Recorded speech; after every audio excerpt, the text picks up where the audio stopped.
Hello and welcome to this brand new YouTube channel, Pockenrop, all about the thoughts about music of a man in his mid-40s.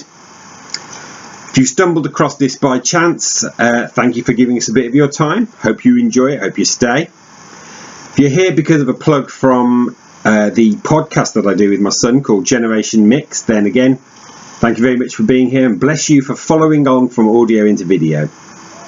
So to kick off this channel, I'm going to do a series on my favourite albums from each decade. I'm intending covering the 60s right through to the 2010s, but I'm going to start more or less in the middle, which is the 1980s. My reason behind that is many of my major music discoveries and choices and things that I grew to love happened in the 1980s because that's when I turned into a teenager. And it seems that the music that you learn to love as a teenager really stays with you for the rest of your life. So I started the 1980s at the age of 5. I obviously finished at the age of 15. So we're looking at music that came out during that decade. So let's dive straight in with number 15. This is a real heart over head choice. A little bit later on I'll mention some albums that didn't quite make it in, all of which are empirically better than this album, but this album, more than any other, is what started my journey into learning to love music. And it's Bucks Fizz, the debut album by the Eurovision Song Contest winning band. Yes, it does contain Making Your Mind Up, but it contains a whole load of other great pop songs. It was rush recorded and rush released to capitalise on their success following the Eurovision win. It contains my favourite Bucks Fizz single, which happens to be Piece of the Action, and a whole load of other great album tracks. This isn't going to make anybody's top 10 lists of the decade, and in fact it's not even their best album, but it is the one that probably means the most to me because I had a cassette copy and I wore it out. I adore this album and it's very, very special to me.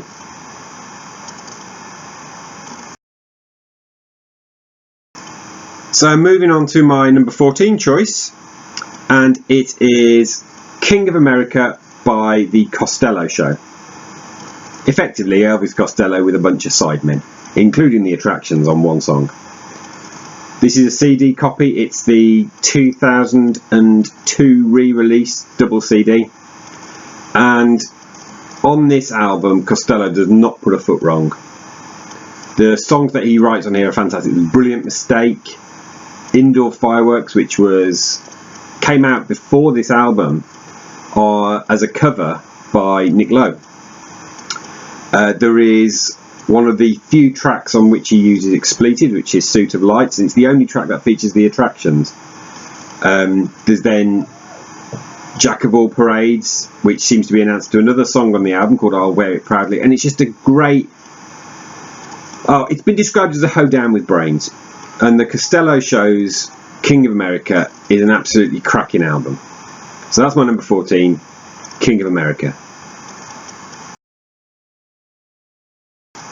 Number 13 now, unlucky for some, but certainly not for Bryan Adams. So I picked 1984's Reckless.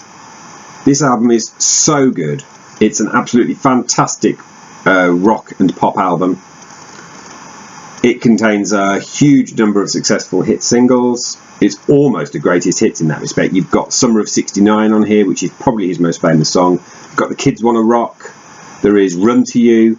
There is the brilliant Heaven. I mean, that's such a good song. And then there's a collaboration with Tina Turner on It's Only Love.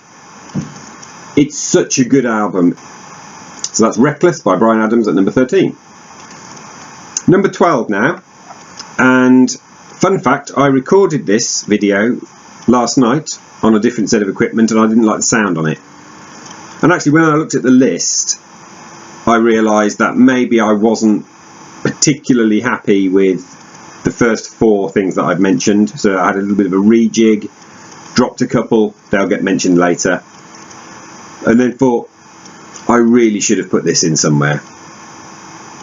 And at number 12 then I have now placed Gracelands by Paul Simon. Came out in 1986. I believe this, when Q magazine launched, it was the first album I think they gave 5 stars to. Graceland is an absolutely classic album. It's well known for its hit single, You Can Call Me Al, but there's so much more to it. You've got The Boy in the Bubble, the title track Graceland, there's The Myth of Fingerprints, Gumboots, and it's all set with a backdrop of African style music that actually fused perfectly on this album. The only thing that comes even close to it, in my opinion, is So by Peter Gabriel, but this is a superior work for me. I really like Graceland. If you haven't heard it, I recommend it. Number 12, Graceland.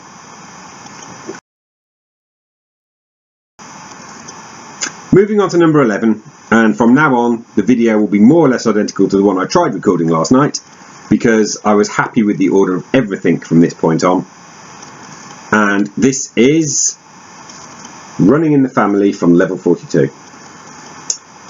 This came out in 1987, and I think at this point Level 42 were at the peak of their powers as a band. They had had a hit album with World Machine. Lessons in Love was released from this and got to number 3, which remains their highest placed single. And then they released the title track, Running in the Family, and that's what really caught me. I originally owned this on cassette when it first came out, and if you owned it on cassette or indeed on CD, you'll know that this album, 8 tracks on vinyl, was actually 9 tracks on CD and cassette.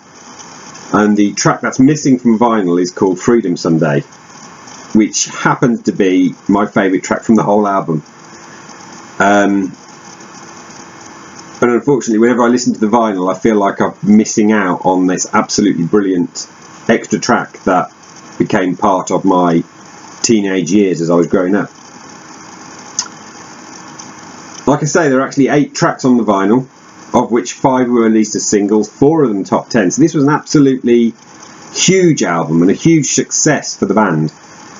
Sadly, Phil and Boone Gold both departed the band after this, and so it didn't really get the follow-up that I think this lineup of Level 42 were capable of doing.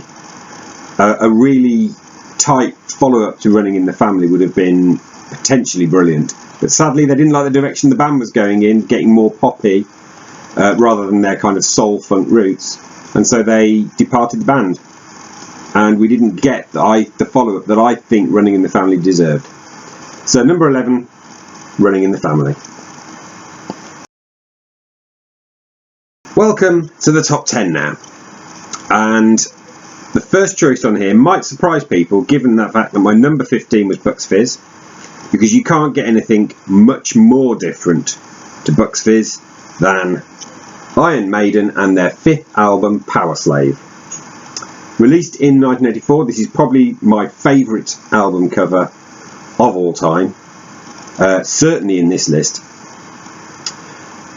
And it was a major success. It got to number 2. I think from what I've read, it was held off the number 1 spot by a Now That's What I Call Music compilation. Now those things were prolific and common in the 80s, and there's a whole raft of albums that only made number 2, or in some cases number 3, because of a compilation of singles. So in many ways it's a spiritual number 1. Contains 2 major hit singles, 2 Minutes to Midnight, written by Bruce Dickinson and Adrian Smith, about the doomsday clock, and how it gets closer to midnight the more likely we are to face kind of an Armageddon. Some somewhat visceral lyrics in that about little children being torn in two. It's a song that's an anti-war song. The album kicks off with the other single, which was Steve Harris's tribute to the Battle of Britain and the Few, which is called Aces High. I mean, that's got some absolutely killer guitar hooks that kick the song off. It's frenetic, it's fast, it's a great song. But it's not just about the singles. Iron Maiden wouldn't be an Iron Maiden album without some kind of epic track on it, and this has got none more epic than The Rime of the Ancient Mariner, based on the poem by Samuel Taylor Coleridge.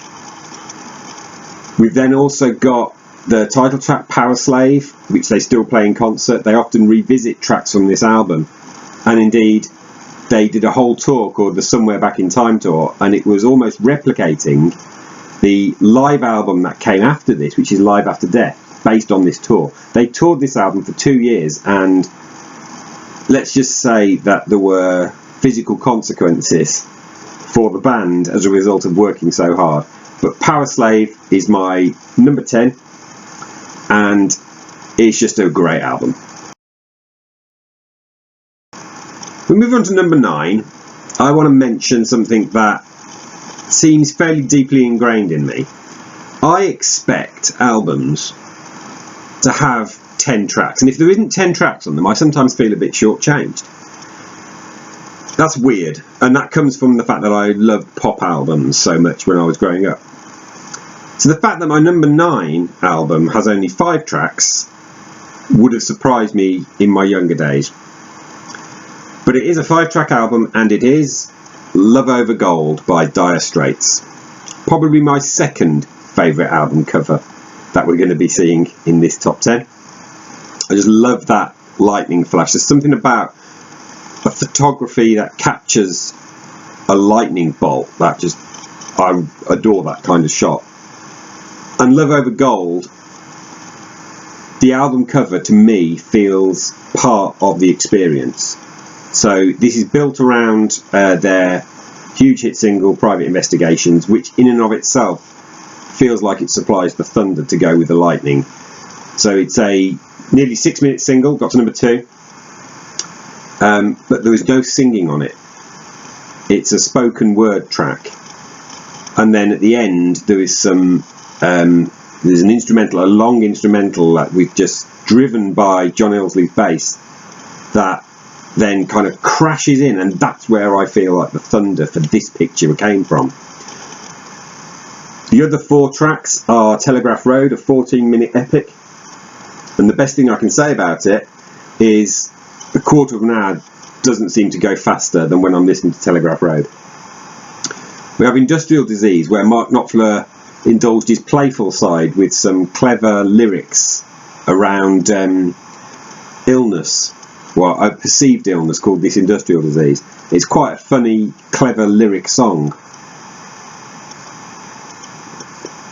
We have Industrial Disease, where Mark Knopfler indulges his playful side in his lyrical development with clever little rhyming couplets around the words industrial disease. Then there's my favourite track on the album, which is the title track, Love Over Gold. This was released as a single in a live version. I do prefer the studio. And it closes out with It Never Rains. And there was a huge amount of material under consideration for this album. Private Dancer ended up going to Tina Turner. There was a track that he had Jerry Rafferty sing when he did the soundtrack to the film Local Hero. And there was something called Badges, Stickers, Posters or something, which ended up as a B-side. In theory, they may have been capable of doing a double album, but I'm quite glad they didn't, because the 5 tracks that are on this album are really tight, and it doesn't age. Love Over Gold is an absolutely fantastic album, and that was my number 9. When I talked about Power Slave at number 10, I mentioned the massive tour that led to the Live After Death album, and that there were consequences for the band, not least the lead singer Bruce Dickinson, who was worn out. He was burnt out. And when they reconvened to record the album that would eventually become Somewhere in Time, all of his ideas were rejected. He was, if you read his recent autobiography, What Does This Button Do?, he was on the verge of potentially walking away from the band because he didn't want to just be the lead singer. So after Somewhere in Time and the various tours that fell out of that, he was contacted by Steve Harris and said, I've got this loose concept, have you got any ideas for that? And thankfully they had that conversation, because as a result we've got Seventh Son of a Seventh Son. This is my favourite Iron Maiden album. It's the closest they get to pop music. It was my introduction to Iron Maiden, because in 1989 I heard the 4th single from this, which was Infinite Dreams, and it hooked me in. It's more of a ballad style. It's still a heavy metal song, but it's more of a ballad style to begin with before the metal really kicks in, and that got me in as a non-metal man. The 4 singles were off. I mentioned the 4 singles, the first one of which is Can I Play With Madness, which is phenomenal. It's closest they became as a pop band, written by Bruce Dickinson, Adrian Smith and Steve Harris between them. That got to number 3. They followed it up with The Evil That Men Do, another top 10 hit. They then had The Clairvoyant, which was actually a live recording. That was also a top 10 hit. And then Infinite Dreams, another top 10 hit. So there are 4 top 10 singles off this album, but there's actually only 2, because 2 of them were live versions. This isn't a milk the album dry approach that was so common in the late 80s, kicked off by Thriller. There's so many singles released from Thriller, and evidenced most by 5 Star on their Silk and Steel album. I think they pretty much released almost everything as a single. No, there was 2 singles released and then 2 live ones, but the whole album hangs together. There is a loose concept. It's the whole idea of someone being a seventh son, having prophetic powers, having been able to see into the future. And it has its epic on there, which is the title track, Seventh Son of a Seventh Son. And it's just a really rich album that hangs together really well, and I'd recommend this album to anyone. It got to number 1, and it deservedly did so. It was their second number 1 album, and it's a great record. Seventh Son of a Seventh Son is my number 8. Before I go into what my number 7 is, we need to put a little bit of context behind it. December the 8th, 1980 saw the murder of John Lennon. His former songwriting partner and best friend, Paul McCartney, retreated into himself as he coped with his grief. This was compounded by the fact that his band, Wings, were starting to fall apart again. He brought in George Martin to produce the next Wings album, who basically said, stop trying to be in a band and just be Paul McCartney. The resultant album that Martin produced is Tug of War, which was released in 1982. It contains the mega single Ebony and Ivory, which topped the charts on both sides of the Atlantic. But don't let that stop you listening from the album. I personally like Ebony and Ivory. I remember Ebony and Ivory being in the charts in 1982, and at the age of 8, really liking it. But it's not representative of Tug of War as an album. This album contains some of Paul McCartney's best post-Beatles songwriting. You've got the title track, there's Take It Away, there's Wanderlust, which is an amazingly good track. He sings counter melodies underneath his own vocals. You've got Ballroom Dancing. There is a collaboration with one of the Beatles' heroes, Carl Perkins, on Get It. And an interesting story about that, they recorded another song called My Old Friend, which was a Carl Perkins number. And it contained the lines which were the last things that John Lennon said to him before he was murdered. And it basically reduced Paul McCartney to tears. He didn't know that that was coming. And it's just, check out My Old Friend if you haven't ever heard it, because it's like, would you think about me now every now and then? And those are the last things John Lennon said to Paul. So this was actually partly a cathartic exercise. It's true that the Stevie Wonder collaborations are a little bit out of kilter with the rest of the album. But there are 2 other tracks that I haven't mentioned on here which are amongst the finest things he's ever written, let alone as a solo artist. One is his tribute to John, which is Here Today. He still performs that in concert now and gets choked up on it, because it's just all he could say at the time was like, what if you were here today? What would we be talking about? And actually, I know I love you, but I probably wouldn't have said it, because we were 2 Liverpool guys who wouldn't do that. And it's a superbly beautiful song, Here Today, and with the strings behind it orchestrated by George Martin, it's a perfect tribute. And then there is my favourite track on the album, which is Somebody Who Cares. Kind of unknown, deep cut, but it's perfect for living through 2020, I have to tell you that, because there is somebody who cares. It's a song that's really life affirming. Tug of War is a great album. This album was probably the first solo McCartney, I don't mean Wings, that I truly fell in love with and knew every note and word of, to the point where I was sat in an exam in the early 90s doing my GCSEs. I'd finished early, I'd checked everything twice, and I still got too much time and we weren't allowed to leave the hall, and I sang this album to myself in my head to get me through the remaining half an hour, so I didn't fall asleep and off the chair and disrupt other people who were still answering stuff. It's an amazing album, and it was so good that it bred excitement in me for what was going to be the new release that he brought out in 1989 called Flowers in the Dirt. Tug of War means a lot to me, but it's just a good Paul McCartney album, and in fact it's a great Paul McCartney album, and I would urge people to check it out. If you've never listened to it, forget what you know about Ebony and Ivory and give Tug of War a spin. So number 6, before we hit the final 5, and it's the album that I've got into most recently. I wasn't aware of it until about 5 years ago. Hand of Kindness by Richard Thompson. So this was the first album that Richard Thompson released after his marriage and musical partnership with his wife Linda broke down. You would expect it to be a downbeat divorce album. It's not. It's actually remarkably an upbeat album, which, if you know anything about Richard Thompson, is an unusual thing to say the least. It's bookended by 2 positively jaunty numbers in 2 Left Feet at the end of it, and it opens with Tear-Stained Letter, which became a country hit in America.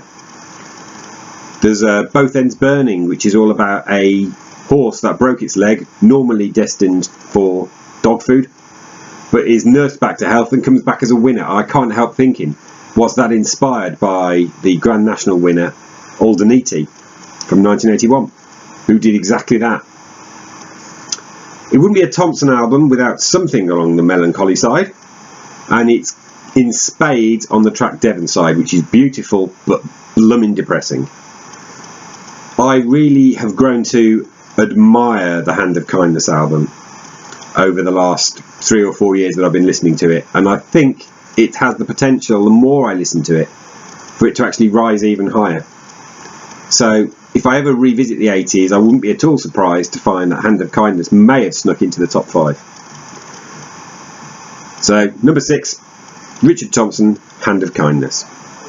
So before I get into the top 5, a little bit of an opportunity to mention a few albums that I considered and that are great but didn't quite either have the heart spark or I just prefer other stuff. So we talk about things like Strange Ways Here We Come by the Smiths, their final album. I had 3 R.E.M. albums under consideration. There's Green, Life's Its Pageant, and the one that got closest, which is Reckoning, their second album. There's a couple of Chris Rea albums that I particularly like from this decade. There's Shamrock Diaries, Road to Hell, Water Sign. I considered U2's War. All of these albums I could listen to at any time, but they're not quite strong enough to make it in. So the montage that hopefully you're seeing right now just shows some of those album covers that I liked, but they weren't particularly favourites.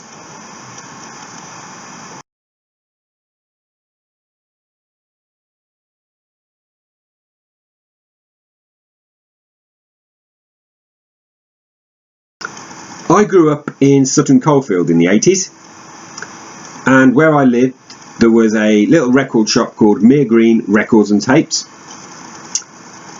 and they used to bundle up singles, or 4 or 5 singles together in a mystery pack and charge you £1, and there were singles that hadn't taken off or hadn't sold. I bought one of those once, and in there was a single called When Will You Make My Telephone Ring by the band Deacon Blue. I didn't like it very much, and I gave it to my sister. Fast forward a year, and on the radio I heard Fergus Sings the Blues. It was released the same week as My Brave Face by Paul McCartney, which is one of my all-time favourite Paul McCartney songs. But Fergus Sings the Blues really stood out on that week, and as a result I purchased When the World Knows Your Name, the second Deacon Blue album. I'm so glad I did, because that sparked an interest and a love affair with the band Deacon Blue that's going today. They are still releasing material. City of Love came out this year. No, it didn't.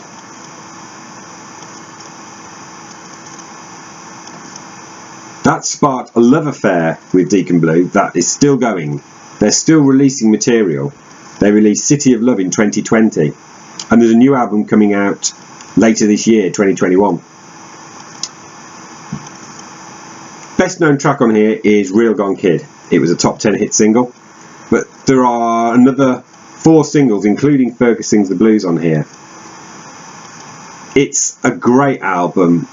I prefer it to Raintown, although Raintown tends to get more of the plaudits, because this was my introduction, and it's just a really good pop album, a good late 80s pop album. And it got to number 1. It knocked Like a Prayer off by Madonna. But if you've never listened to it, I'd urge you to give it a chance, because Ricky Ross's songcraft on here is, I think, pretty much at the peak. This and Raintown, between them, are easily Deacon Blue's pinnacle. And it closes with a track called Orphans, which has got some wonderful bass work on it, which isn't surprising because it was co-written with the bass player Ewan Vernal. So check it out, When the World Knows Your Name. I discovered the album at number 4 when I was at university in the 90s. The Smiths held no interest for me. I considered them to be miserableism. I wasn't interested in it. But my friend at university convinced me otherwise, made me a compilation of some of the more cheerier elements, and it worked. And subsequently, I got into the album The Queen is Dead. Now, this album for me is the finest thing that the 4-piece, formerly known as the Smiths, released. There's not a bad track on here. Lyrically, it's some of Morrissey's best, almost humorous lyrics. The opening track, The Queen is Dead, driven along by Mike Joyce's drums, is just fantastic. It's got some very cheeky little rhymes in it. Things like, I broke into the palace with a sponge and a rusty spanner. She said, I know you and you cannot sing. I said, that's nothing, you should hear me play piano. I mean, how do you get away with that on an album? You've got Frankly Mr. Shankly, who is a flatulent pain in the ass. Vicar in a Tutu, which some people have said is the reason they don't rate this as the Smiths' best album. I love Vicar in a Tutu. I think it's hilarious. Get your vile soul dry cleaned. You've got Cemetery Gates with Keats and Yeats are on your side, but Weird Lover Wild is on mine. There's some superb lyrics on here, and I think it's Morrissey's finest hour. And the band, that tight 3-piece of the aforementioned Mike Joyce, with Andy Rourke on bass, and of course Johnny Marr, the man who composed the music in this album, are at their very best as well. It's a superb album, The Queen is Dead. Recently ended up trending because someone did a listen along. I can't remember who it was. I think it might have been Jack White or something. And of course The Queen is Dead started trending on Twitter, and so people thought, oh no, has the Queen died? And it's not that at all. It's a great album, The Queen is Dead. Into the top 3, and at number 3 is the highest contemporaneous album, i.e. something that I bought when it came out, and it is Brothers in Arms by Dire Straits. This shouldn't be a surprise, as I've already picked Love Over Gold. I like Dire Straits, and this is comfortably their finest album. I would say there's nothing wrong at all with Brothers in Arms. Some people don't like the track The Man's Too Strong. I have no particularly strong feelings either way about it, but there is something wrong, and it was the fact that it thoroughly heralded in the CD age. I have issues with the whole idea of a CD as a format for an album, which I'll touch upon as we continue through this discussion. So this is a single vinyl copy from the 80s. If you bought the CD or cassette, I had the cassette, you didn't get extra tracks like you did when we spoke about Level 42. What you got was 4 longer tracks. So Far Away, Money for Nothing, Your Latest Trick and Why Worry were all longer on cassette and CD than they are on this vinyl, because the vinyl format couldn't cope with that. I actually kind of prefer a few of those in the shorter versions, particularly Your Latest Trick. So I actually like the vinyl edition, but I had the cassette. And actually I think cassette was a particularly good medium for getting into a whole album. The reason being is that you had to listen to both sides.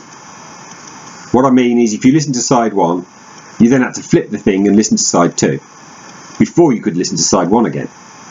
Whereas with vinyl, even though it's the best sound reproduction medium, you could listen to side 1 and think, gosh, I enjoyed that, I'm going to listen to side 1 again, and potentially never listen to the second half of an album. And I kind of have done that a few times over the years with albums that I probably would now have really, really loved. I still do it to a certain extent, but cassette was a really good medium for introducing yourself to a full album.